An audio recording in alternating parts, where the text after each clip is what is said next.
Well, this is an interesting one. Yesterday, I stuck a video on the channel regarding a policy update by YouTube where they're coming down a bit harder on the old swear words, the old cussing and vulgarity and all the rest of it. One thing I found reading through the feedback that I received from this video, namely all your comments, this has gone down like the proverbial brick in a swimming pool. And I thought it'd be a good idea to use this video as a basis of reacting to some of your comments. So here we go.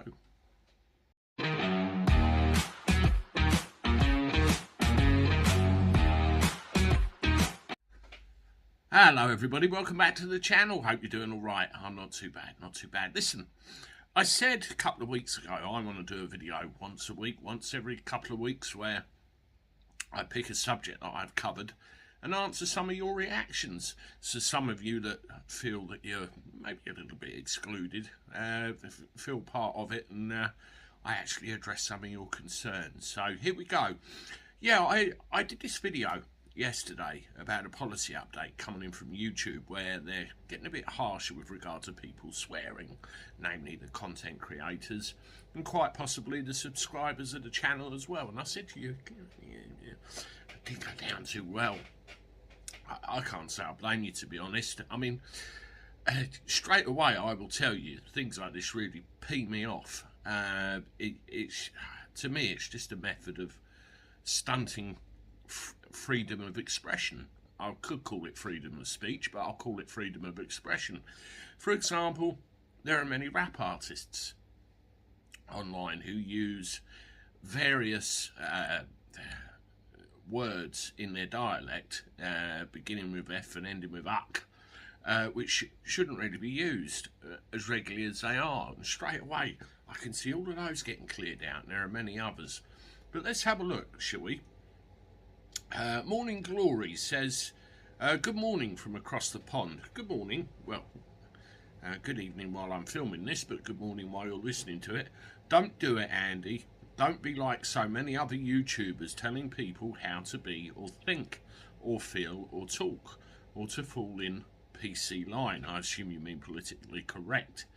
It's bad enough how much freedom the world is losing and how much of that is free speech to usher in hive mentality. I completely agree with you. I am not trying to tell anybody what to think, feel, say or anything else. It's basically advice to you. Please just, you know, bear in mind what it could do to the channel. But I totally agree with you. It's like they're trying to slowly doctor the way we think, you know, say things, isn't it? Now it's swearing. What's it going to be next? The meaning of how we actually say everything that comes out of our mouth. I could say what I think about it, but then it might involve a few swear words. Angus, Andy's right. With respect, I think those who have to use expletives to emphasise their point of view don't do themselves any favours and should use the proper adjectives. Although I don't agree with censorship, I would hope no viewers of Andy's channel would want to have it closed down. I appreciate the support, Angus, I do, and I see where you're coming from. There's two schools of thought, isn't there? If you swear, you're thick. You know, you can't express yourself. And then there's the other school of thought, you're actually more intelligent than you realise. There is arguments for both. Look them up. Lee Foster, it's mad when you think of all the poisonous things they let slide through.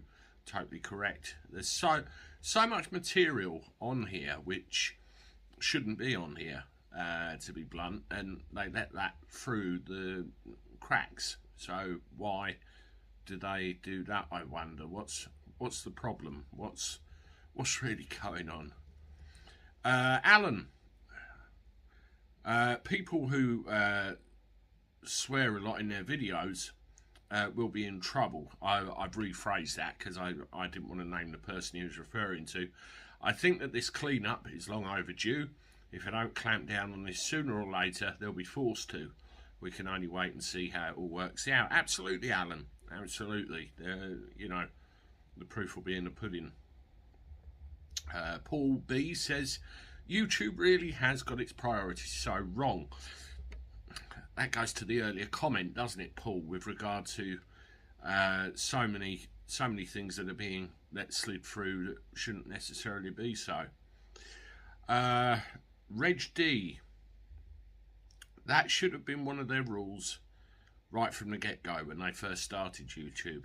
I agree with that. If you're going to do something, do it from the start. Don't bring it in later. The next thing they should stop is videos on how to pick locks and padlocks. I'm sure there are many more things that need stopping as well. They should also make sure when someone makes a video that the volume is at decent levels, so you don't have to strain your ears at what's being said. I hope you're not referring to me, Reg. I'm terribly sorry about that if you are. I've actually got to get a Rode microphone sorted out. I've got it. I've just got to set it up and get it working properly. Yeah, padlocks. I'll tell you, there used to be this thing years ago called the Jolly Rogers Cookbook, and you could learn how to raid coin machines in arcades, make explosives, and all sorts of things. And you know, a version of that in some ways moved online now in the form of these instructional videos you find on YouTube. So when they're talking about swearing, maybe they need to look further afield. I see where you're going. Momo, I've been playing multiplayer games for almost 20 years. Not that your channel or any other one I follow is a game, but I'm fluent in cursing without actually cursing from my years of gaming experience. That's right. I mean, they're very frustrating games nowadays, aren't they? I listen to my kids. You know, I mean, you take a driving game, you know, and they crash the car, you know, and it all comes out. It all comes out. The last comment is from Nick, and I love this one. There's no such thing as bad language. There's such a thing as the bad use of language. I like that very much, and it certainly makes a lot of sense. Anyway, I'm off. There's some of your comments. I'll see you soon with another. Toodaloo.